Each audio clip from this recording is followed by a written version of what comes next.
Hello again, everybody, and welcome to another episode of Fun and Games Podcast. I'm Geoff Moonen. And I am Matt, a.k.a. Stormageddon. And you're listening to episode 70. And Happy New Year, everybody. Happy 2020. Yeah, I almost said this is our first podcast of the year, but it's not. I just wasn't on our first podcast of the year. This is our first podcast of the year. Exactly. I do want to thank Case on air. You guys did a great job talking about MagFest. I do appreciate the call out that you were like, we're both horribly inequipped to talk about the music at this event. That's Matt's job, and he wasn't here. I thought that was pretty funny. Oh, yeah. No, it's because I realized that you and I can talk about a lot of music-based things very intelligently, and we just kind of cover different ground. And you put a lot more just good legwork and just have the backing for like, see these shows, go to these things, check that out. Yeah. I'm like, these are all the weird, crazy shit. I mean, it was still definitely entertaining to listen to. I'm hoping that in 2021 I'll be able to go. Literally just day job nonsense got in the way, but it's fine. Jeff and I, as we've mentioned before, will be at Dark Side of the Con representing Fun and Games. And then I actually, though I can't go into the details of why yet, I will be at PAX East this year at the end of February. More details on that to come hopefully very soon. Yes, very tantalizing. This is our teaser episode, I guess. I guess so. But, well, more accurately, this kind of is our New Year's episode because, well, yeah, the first one is MagFest. And what we wanted to talk about this episode was kind of gaming resolutions because you know how it is. It's a new year. You make all kinds of goals. You spend way more mental and emotional energy than you've ever had in the first week trying to redo your life from the ground up. And given that it is 2020, it just feels nice to have some cool resolutions for this year. Yeah, I think it's born out of other podcasts that I listen to in the gaming sphere, talking about biases and things that they want to do differently. And for me, being, I guess, someone in games media now, which is weird to say aloud, but I mean, we've been around long enough that I feel like it's safe to say that. I feel like I owe it to myself to experience different games than I usually do, just to try something different. And this was born out of my idea and realization that I don't play a lot of first-person shooters. I don't play zero first-person shooters. We've talked about BioShock on this podcast, Fallout, both game series that I love very much. Dishonored, which is not a shooter, but it is a first-person game, games like Portal. I've played all of these games, but a lot of them, I played them because the story or the world was more interesting to me than how it was presented, and so that pulled me into it. I never set out to say, I'm going to play this first-person game or I'm going to play this immersive sim because I want to. They more happen to be first-person shooters. Correct. And I don't remember why I was turned off to first-person shooters. I think mostly it was the war shooters, the Call of Duties of the world, the Medal of Honors, Battlefields, which are fine games if you like them. Like, they're just not for me. I'm not big on military shooters, and I think there were so many of them in such a concentrated time, especially in the 2000s, that I thought, well, I guess I don't like shooters anymore. And it's definitely not true. Like, it's something I convinced myself of that wasn't the case. I mean, I played all of the Borderlands games except the newest one. Like, It was definitely a lie I told myself because I thought I wasn't any good at them. Because it's true. It's a skill barrier. I don't have very good twitch reflexes. So very hard first-person shooters that don't give you a lot of leeway or a health bar, I tend to just beat my head against. But as we talked about on a previous episode, a lot of modern games don't punish you for playing on lower difficulties or playing on an easier mode to get through a game. And so I resolved this year, one of my resolutions at least, was to play more first-person games, especially since there are a ton that have come out that I've really wanted to play. And this also all was really born of, there's a games media person named Danielle Riendo. She was on the Waypoints podcast. She's now on Fanbyte and the Fan With podcast, but she's been talking about I think it's 2017 version of Prey that came out, which was a Bethesda game made by Arcane Studios that was an immersive sim that was first person that had, the feel of a BioShock. It wasn't exactly like it, but it had that kind of air to it. It was an immersive sim in the same way. And like she talked about it so much and at length, I was like, all right, this is a game I have to try. And when I saw that it was $10 on the PlayStation Store with all the DLC, I was like, fuck it, for $10, I'll play almost anything, right? Like, let's give it a shot. You'll put some time in. And I've absolutely fallen in love with it. It's this weird sci-fi game that's just like I don't know that I could even explain it. It's just a little bonkers, but it's so much fun. And that inspired me to put together a list and kind of focus on first-person shooters this year. I mean, I haven't played Doom 2016 yet, and Doom Eternal comes out, and I hear that's a blast. Like, there's just all of these different games that I've held off on because I was like, well, I'm not good at those games. Why should I play them? But the fear of being penalized for playing on an easier difficulty doesn't really exist anymore. So I felt this year was a good time to dive into a genre I've mostly ignored. Yeah, and well, especially because nowadays the big penalization you find for playing on an easier difficulty or something would be the social penalty. And I would definitely say I'm in the same camp as you with first-person shooters, if only because of the fact that, yeah, there was a time when I was in high school when, yeah, we were getting a lot of console first-person shooters, and, I mean, there was always plenty of PC first-person shooters, and they would have a strong online component, and I'm like, I don't need to deal with voice chat stupidity or what have you while not being great at this game. That doesn't sound like much fun. And yeah, that's that sort of like, man, I'm not very good at this genre. I don't put any work into. I definitely feel that hard. But yeah, you're right. It's funny that these days you don't get as big of a setback. You can still enjoy most of the content. And I think because from what you were saying, a lot of the shooters that you've played were story-based first-person shooters in the first place. Right. And so rediving into that it seems easier to me, but also like I haven't given enough arcade shooters a try. Like I said, Doom 2016, which is supposed to be great, but I played the hell out of Bulletstorm when it came out on the Xbox, and that essentially was the same kind of game. Like you got bonuses for creative kills, you were on a weird alien world, it was pretty much a straight line. So I think it comes less from not playing first-person shooters and more from convincing myself I need to make an exception for this first-person shooter instead of accepting that I actually do like them and leaning more into playing them more actively.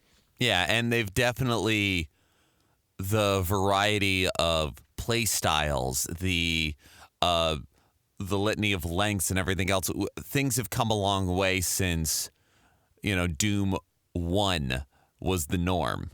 Right. And that's not to say that the original Doom is a bad game. Far from it. It's just we have developed so much so far since the early 90s. Like, goodness, I hope so. And like I said, I definitely feel that, like, I guess I don't like these kinds of games because of one thing or another. When we were talking about doing this episode and talking about some resolutions, I realized that a lot of genres that I have some difficulty getting into or playing or doing are ones that I used to regularly get my ass handed to me playing as a kid. When I was little, my brother and I had a little mini LAN set up between our iMacs, so we could play multiplayer computer games together. The ones that were on the Mac. Right. So that meant Unreal Tournament, and heaven help me, I am no good at Unreal Tournament. I am no good at Warcraft 2 or the original Warcraft. I am playing against some of my friends growing up. I am not all that great at fighting games. And so I definitely feel like those genres I'm intrigued by them, but there's some mental block in me that goes, nope, no. And I think a lot of it comes from that. And yeah, now that there are not just a lower barrier of, you don't get taunted for choosing a more, shall we say, casual difficulty setting, there's also a greater source of online resources for.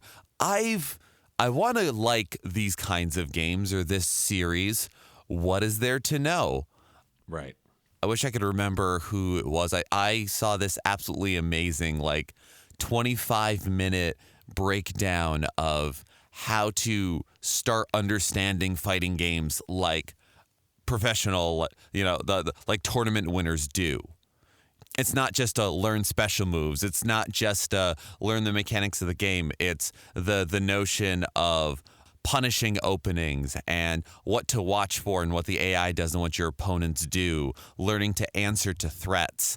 Ideas that no amount of going through the training mode of Street Fighter is going to teach you per se, but makes it so much easier to start seeing games, series, genres that you previously wrote off in a new way and finding a new appreciation. And yeah, making a resolution is a great time to start doing that.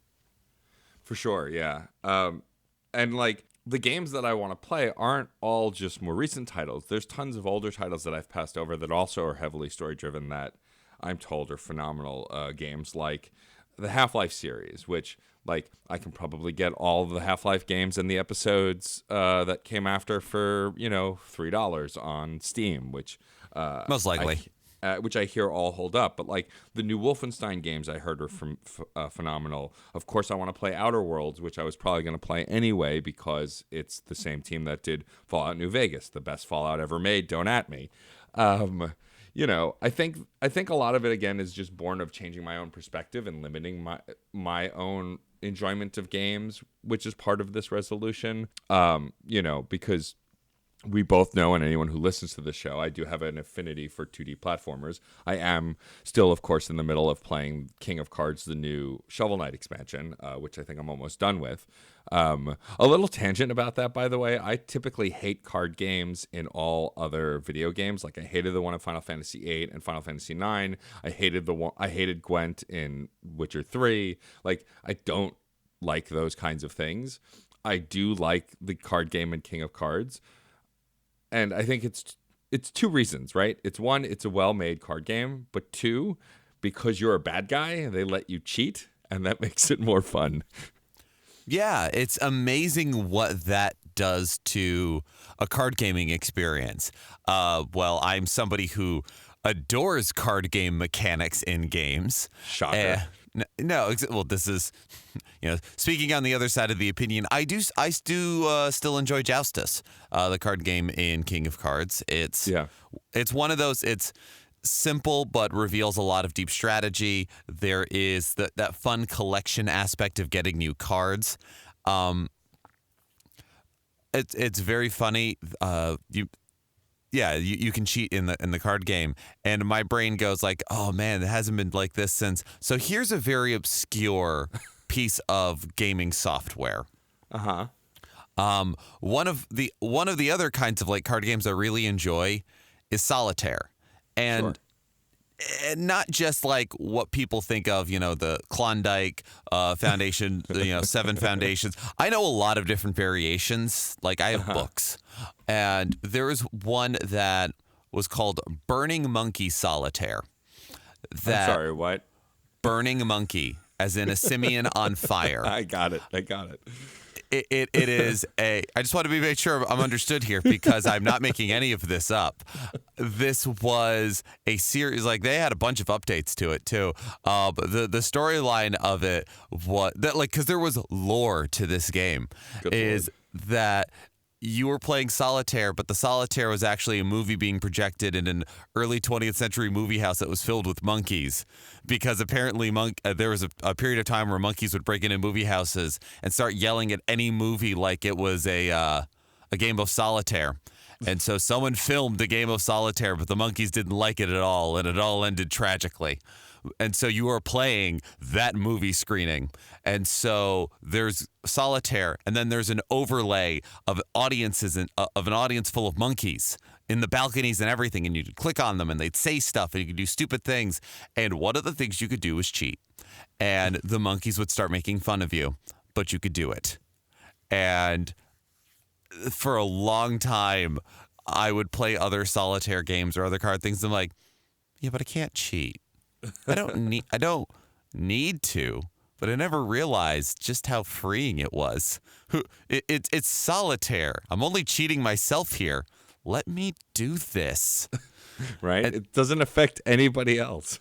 Right. And I suppose, to try to belabor this or hammer this into a hole, King of Cards it feeds into the lore. It feeds it. You definitely feel like King Knight. You feel like a dandy that will flip the table and throw a tantrum if he doesn't get his way.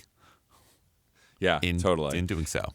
So this episode of Fun and Games, 100% more tangents on card games. But bringing it back to our topic, I talked a little bit at length at this point about what my plan is for 2020, among just finishing more games, which I think is my plan every year. Geoff, do you have any particular 2020 gaming goals that you want to achieve? Yes, I do. Wow, fancy that. Yes. Well, and honestly, it'd be a much shorter episode if you didn't. If you're like, nope, Matt, I don't. I was like, oh, all right. No, happy gaming. Boom. Podcast over. No, it's actually, before I went off on the monkey tangent, what you were saying dovetailed very nicely into what my resolution is. And yeah, I'm very much in that same play more games kind of thing. But the concentrated goal that I'm making here is to play as much of my backlog as I possibly can get through. I don't know if that will turn into quantity of titles, quality of titles. I have I collect and continue to collect, and I get games that are either I found a fun deal while at a convention, or I happen to find myself at an independent video game retailer, and I always like to support them. Or, Steam sales happen, digital sales happen. There's some GameStop retailers that are currently closing, so their stock is liquidated. Yeah. So I'm getting all kinds of things at 50%, 70% off. So it's like, I this year want to play more games, but let me buy 8 more of them for $10. I mean, this is the, in various shapes, forms, and scope, that is the gamer problem, I think. For sure. And the big difficulty in such a thing is when you have a lot of choices, and a lot could mean 3 or 3,000 or anything in between. When you have a lot of choices, it can be difficult to make any choice. So, the first week of this year, I was being like, all right, play more games. What am I playing? God damn it. And so, about a week ago, I was looking through my stuff, and it was just kind of like, I don't know, should I try this? Because one of the other troubles here is I do like to organize my hobby. I love it. It brings me great joy. And so there is a certain amount of, okay, do I do any research into how long it takes all of the different games I haven't beaten to beat? And just start knocking all the 3 to 8 hour experiences off the list. Just get rid of those, so suddenly the backlog just shrinks, quickly and immensely. Then I realized that the amount of time it would take me to research and log all of that, I could have beaten a long game. Right.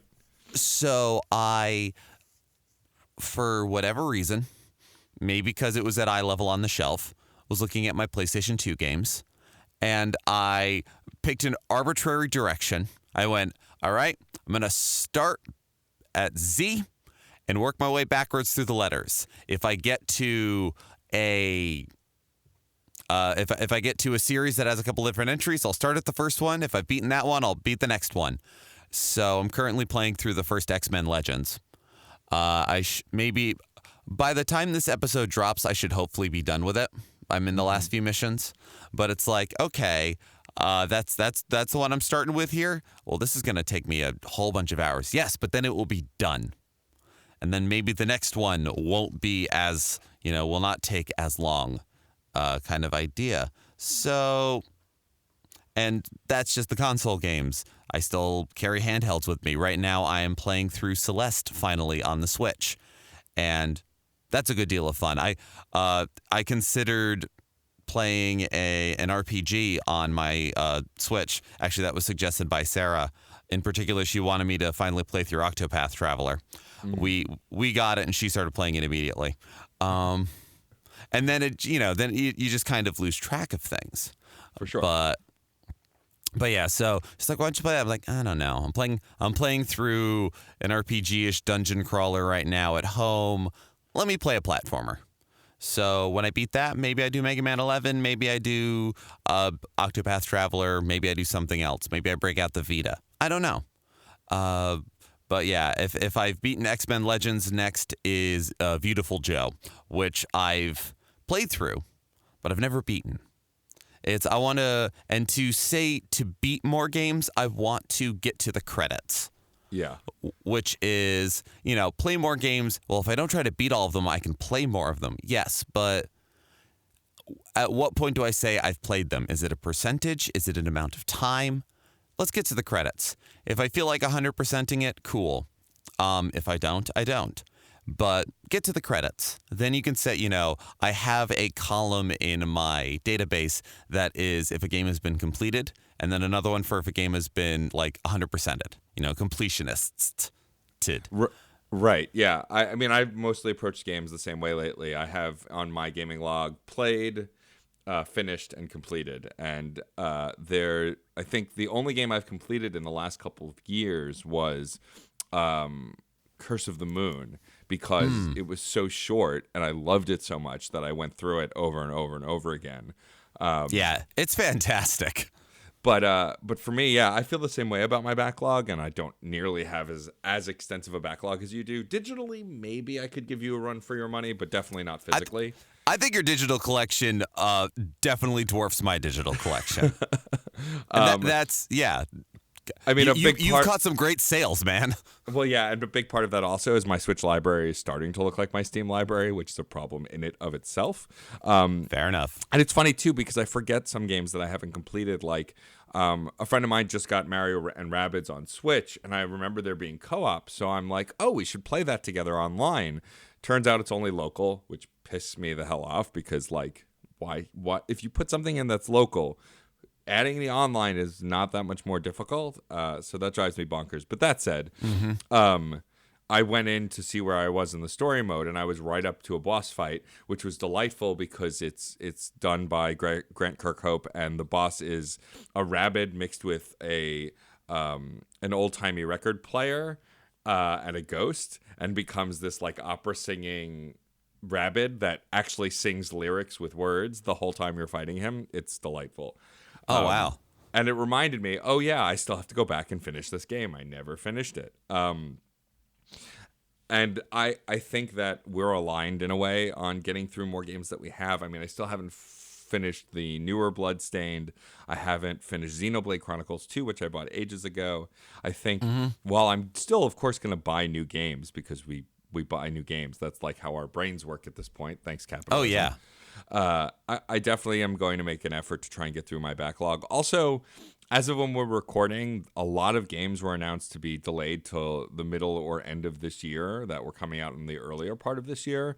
And while it's easy to be upset that something you're looking forward to gets pushed back, honestly, as someone who's still catching up on 2019, I'm like, oh, good. Push them to the end of the year so I have more time to play the things I'm already trying to get through. That sounds great. Yeah, because once the Final Fantasy VII Remake comes out,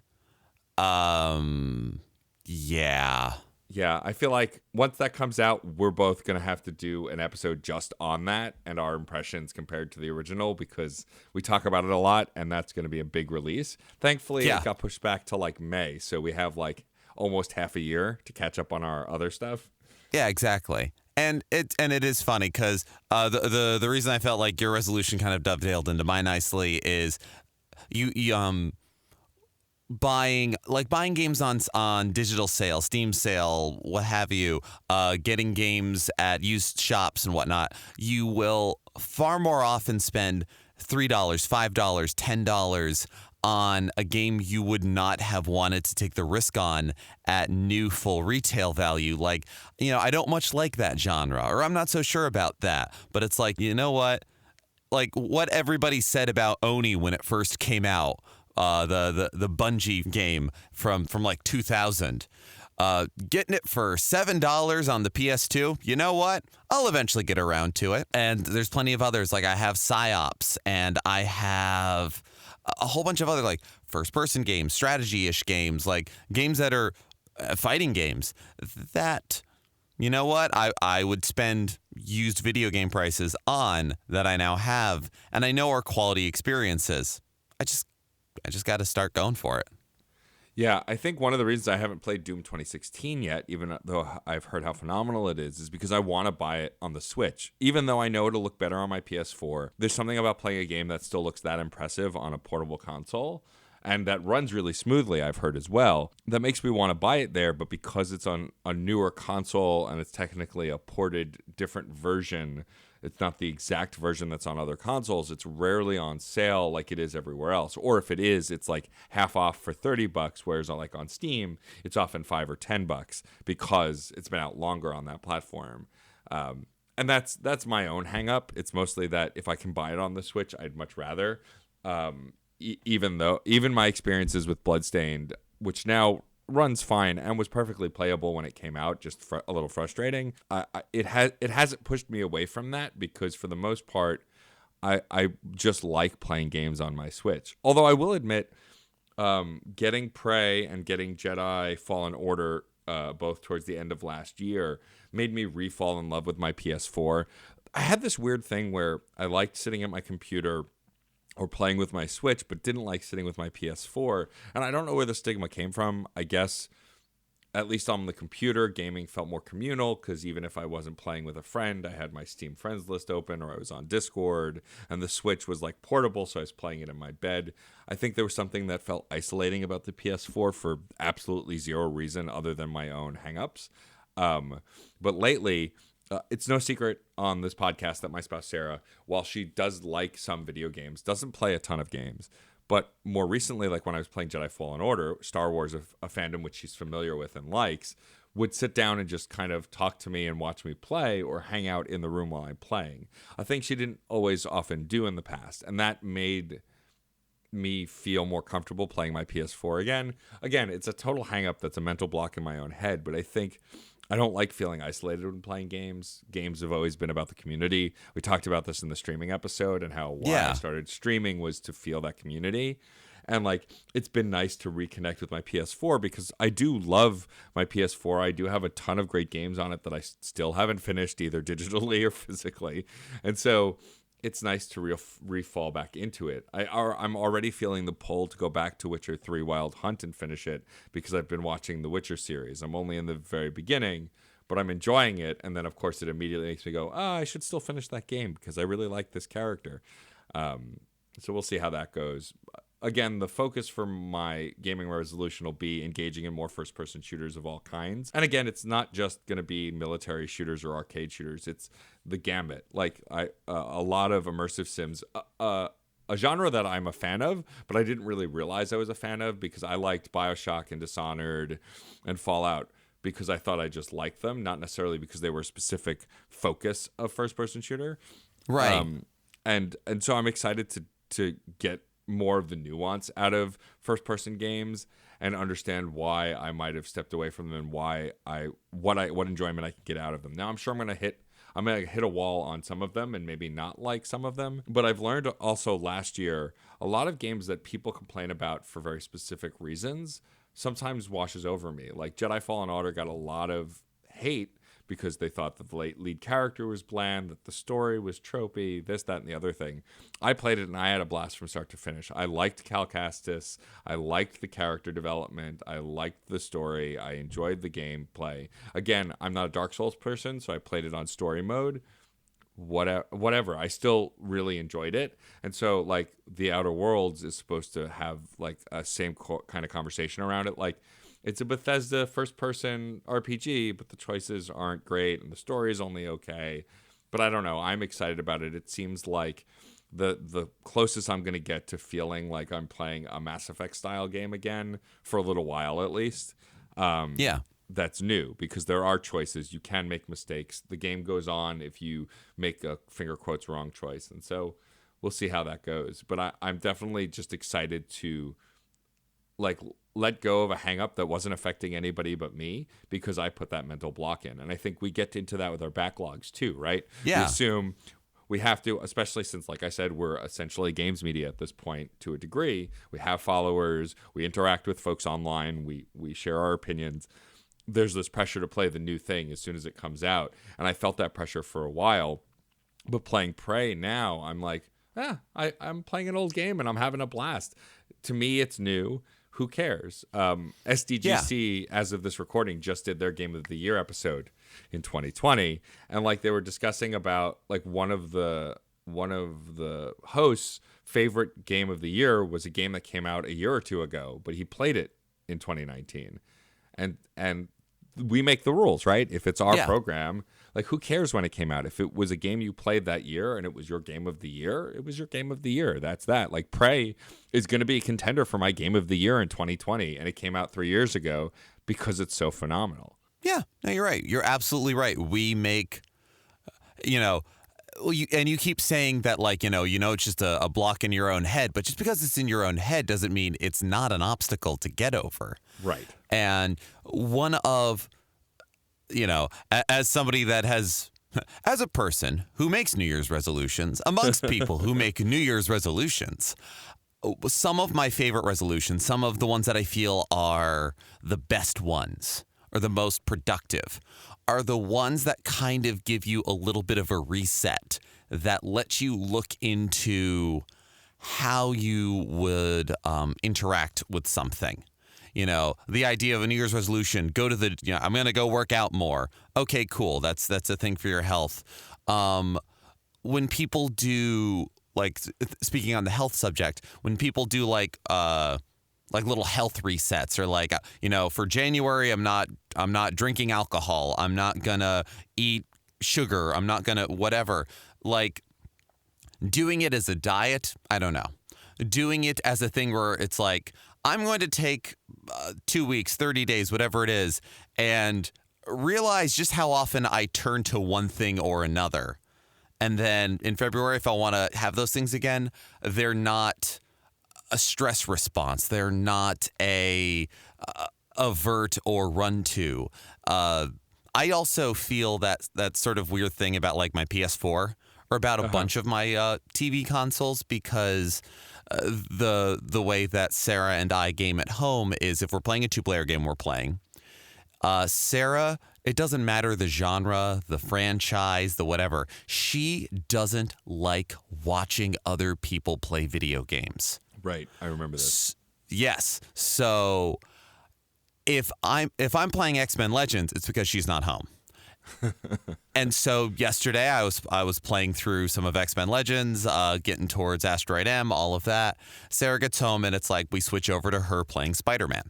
And I'm kind of happy to be doing the backlog resolution because it's like, all right, let me play on my TV more because I have that same kind of like, well, I don't game on the couch. Why don't I game on the couch? Yeah. It's possible. It's good to do. And those I feel are the good and strong gaming resolutions. Let me retry this series. Let me do this new, let me revisit genres that I normally look away from. Let me finally finish that file. Though, I mean, well, not to finally finish that file. That's go to the gym, but it's diluting my point. But I feel like those are the fun resolutions to have. And yeah, as far as interaction goes, at the beginning of this year when I was heading to MagFest, I put up on our Twitter because I knew this was going to be my resolution, and I wanted there to be a very snappy hashtag to it because it's 2020 and I feel like that's a fun joke on backlog and hindsight and everything else. Sure. And I want to be able to not only post about the games that I've beaten in my backlog, but I want to encourage others to do the same. Right. So I believe Danielle Bach from the Draft Mechanic podcast came up with a fantastic one, and it's very simple. Backlog is 2020. Ah, nice. And I think as I finish games, I'm going to post those on our Twitter. Backlog is 2020. And I definitely encourage anyone out there that wants to join in on that. Like, I don't need it to trend, but I want to encourage people to reconnect to the games they collect. Whether they have a collection that is entirely digital, whether they have a collection of 2 or 3 physical games, whether their backlog is 1 game or I don't want to say how big mine is, mostly because I don't know exactly and I want to be precise, but it's big. So that is something I want to encourage. Yeah, for sure. And I think I'll do that as well as I complete things from my backlog as well, just because I think that, look, at the end of the day, when we are engaging in a hobby that we love, we're looking for creative ways to do it, especially if we have trouble making time for it. As video games evolve for me, as gaming itself evolves, but also as my love for it evolves, right? I want to engage with it in interesting ways to keep it fresh, especially since if you had asked me 10 years ago if I would ever consider myself a games journalist of any kind, I'd be like, no, I play them. But, you know, I'm running in crowds of folks whose opinions I respect and who are really adept at writing about games. And even though I'm not writing articles currently, at least, and I'm only on a handful of podcasts, I've guested on more. I've become a resource, and I want to take that seriously. I don't think I need to be an expert gamer on any level, but I think I want to speak intelligently and coherently about the things that I like, and I want to increase the palette of stuff that I enjoy as well. And I think while new games are really important, and we talked about in a previous episode the pressure to play new games when they first come out, I'm starting to feel that pressure less because I care a lot less about spoilers, because for most games, I mean, unless it's something like BioShock with its insane reveal at the end of why you're doing what you're doing, which I won't even spoil here because even though it came out so long ago, it's one of my favorite reveals in gaming still to this point. And the BioShock collection has been announced to be coming to the Switch. Which, can we take a minute to say fuck? Because, well, I don't curse a lot on this podcast. I am today because I owned it on the Xbox 360, which I recently got rid of. I own it currently on Steam, the entire HD collection. But you can bet your ass when that comes out on Switch, I'm going to buy it so I can play it portably. So, God damn it. Yeah, I played through the first one, and I never played through the second one or Infinite.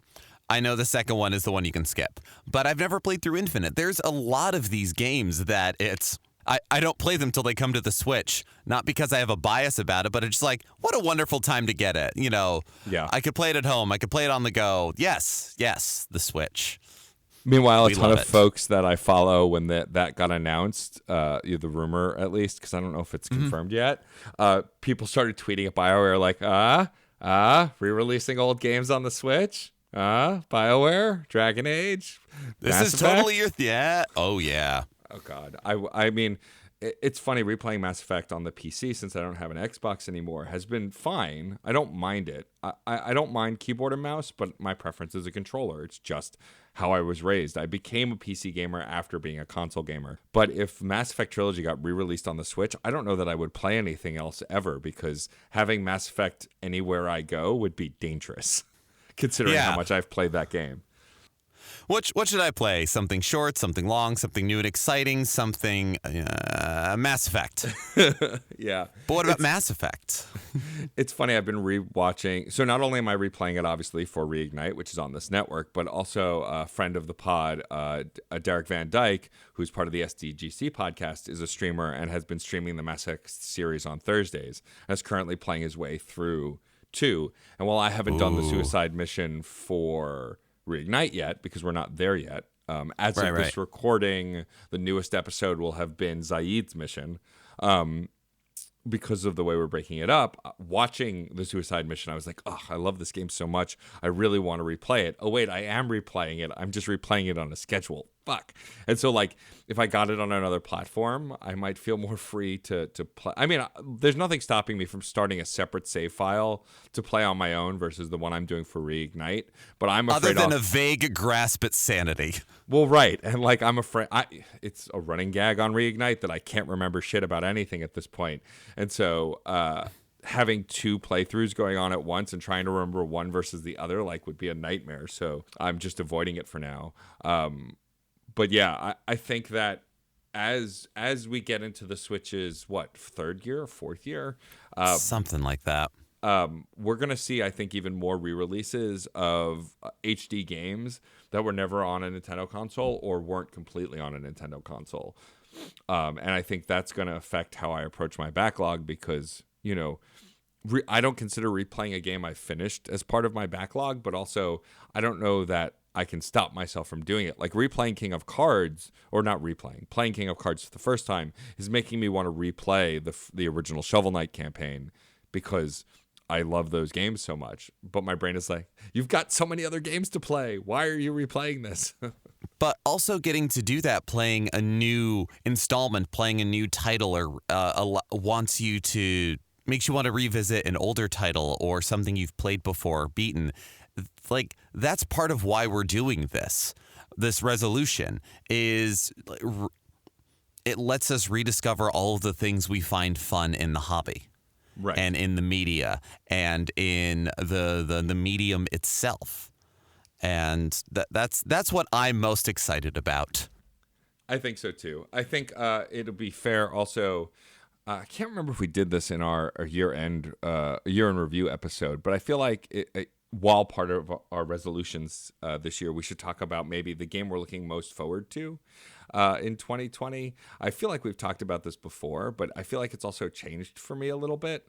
I felt like I feel like I was leaning more towards Final Fantasy VII, which I still am, but honestly, as Marvel's Avengers gets pushed out further, and I still know so little about it, I think I'm looking forward to that more just because if it's a success, if it's good, it will be one of my favorite games of all time because of how much I've grown to re-love Marvel over the last decade with the movies and the new comics and the new games.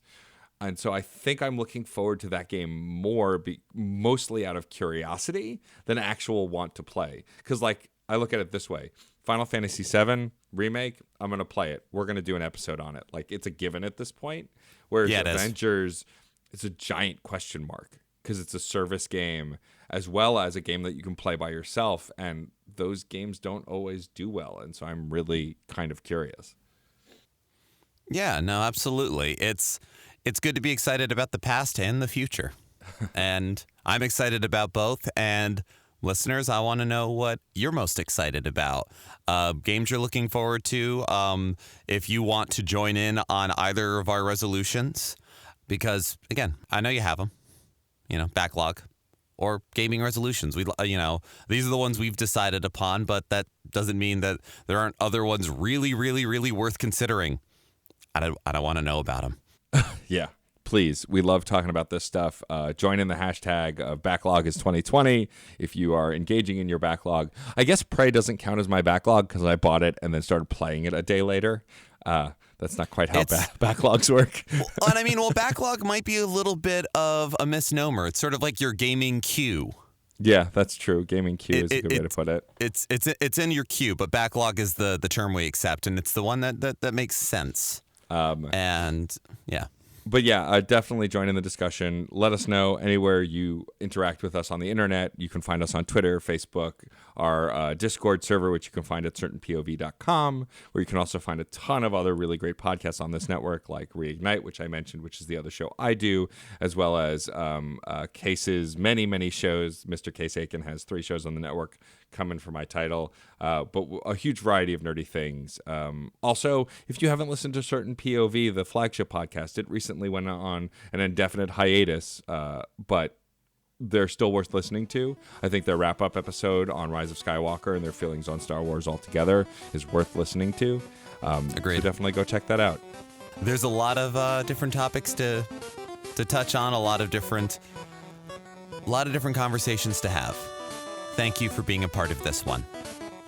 I'm Geoff Moonen. And I'm Matt, a.k.a. Stormageddon. And happy gaming.